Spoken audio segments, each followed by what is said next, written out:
ka na kung saan ka dapat makalaya, right? No? Pinutol na dito yung tali eh, no?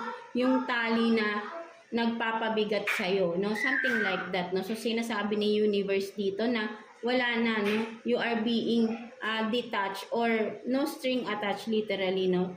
Nakawala ka na sa madilim na, kung ano man yung madilim na pinanggalingan mo, no? Because of, sabi nga, di ba, parang you are evolving again as a new person, right? No? Kumbaga parang may tinatalikuran ka na. That's why, right now, sinasabi dito ni universe that naputol na yung mga strings or yung strings na naka-attach to that negativities or toxicities na tinalikuran mo, no? So you are free from that, no? Something like that. So ayun ang pinasabi sa iyo dito ni universe. So kailangan mo lang dito ay tuloy-tuloy